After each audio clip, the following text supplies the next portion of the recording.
Hey everybody, Justin here with Whipperj.com. Today is a very special gear review for us here. It's our first video gear review ever. We've done written reviews, and those are posted on our website and on Tumblr. And you can look at those products that we've reviewed still to this day. But we want to kick it up a notch and start doing some video reviews of products that you might be interested in. The first one we're going to start off with is the Ascent plates by Billy Goat Technologies out of Canada. Now, I was introduced to this about a year ago now, I guess, and I've had these Ascent plates both with me in Nepal, Pakistan, and in the Canadian Rockies, and they have performed quite admirably. I am very impressed with them. First thing you have to realize when you see this is it's not a snowshoe. All right, when you look at, let's say, an MSR, just basic snowshoe that I travel with quite often, and compare it to an Ascent plate, first thing you see is the size. Definitely the length, which decreases the amount of flotation that you do have. That said, that's not their main purpose. Their purpose is definitely to get you in and out of places that a snowshoe can't. And it is also meant to float a little bit on the snow and help you to stop post-holing. I really found this a benefit on firm crust snow where you might have a half an inch of firm crust that you can support your weight better with a little bit wider stance. And this really helped on those ascents of especially snow couloirs where you're trudging up some kind of crusty snow, and it really helped with flotation so I wasn't post-holing all day.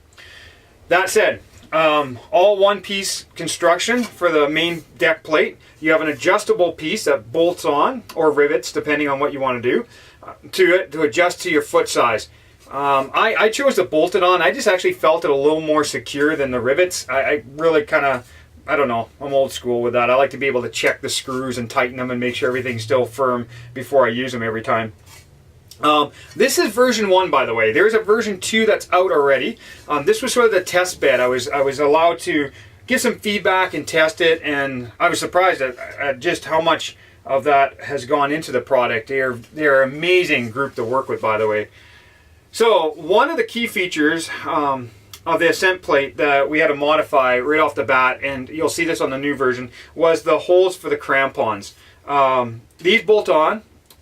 This back plate bolts onto the main plate, and your crampons go through the bottom. I'll show you here in a minute, and attaches to your boot. On that, they had almost every crampon possible designed to fit. Gravel came out with a new back, of course, which I think they call it the dovetail back. Billy Goat went ahead and made the modification for those. I have tested a lot of different crampons on this, and just about everything fits. So if you're worried about your crampon or whether or not it'll fit on here, just give them an email, a shout, phone them. They have pretty much tested every crampon they could get their hands on and have made the modifications to the bales to be able to get them on. They've also produced, I believe, a soft bale now, so that you can actually use them with non-clip-in crampons. I just prefer the clip-in ones. But if you're a snowboarder and want to use them, then you're going to need the soft crampon. Next thing that you're going to notice about them on my model, and you'll see it on the new one, is here in the front you'll see we cut in a series of teeth. Just what happened was I found if my foot got up on an angle on a rock in the snow, I had a tendency to slide a little bit on them. Adding a little bit of aggression on the side, they have increased the amount of friction you have while hiking over top of rocky terrain, snow terrain, you name it. And it has been an amazing little adaptation that they put on their new version, and I must admit that it was a great idea that they came up with, because I cut them in on my own and I love it. Great idea. The other thing that you're going to notice about mine specifically, you'll see it on theirs as well, on the new version, you'll see some holes cut in. And the original holes cut in, this one especially, is a very unique one for me. I cut this one in myself. Billy Goat has added it to theirs. Not for this purpose, by the way, but it's going to be there. I hooked a carabiner through here and a carabiner through this part here. Planted in the snow, and you have a perfect deadman. And so for those of you that want multi-purpose, multifunctional device, this is really starting to get up there. The other thing that Billy Goat Tech advocates is just that you have a flat platform here. You stick this in the snow, and this here turns into the perfect stove mount. So when I'm up in the mountains now, need a place for my stove, I just take off my plate, pop down, camp at night or wherever. You set your stove on there and you have a much better platform. I actually strap my fuel tank to the one side and just keep it there, and then I don't have to worry about losing my supper. And that is a great feature that they have of being able to have a stable platform for being able to cook on as well. Again, like I said, I'm a person that likes multifunctional devices in my backpack, and this has definitely lived up to their claims. Now, how do you attach this? First and foremost, it's pretty simple. You just put your crampon on the bottom of the Ascent plate. Oops, I totally messed that up already. Here we go. So you thread your bail through the big hole, and voila, there it is.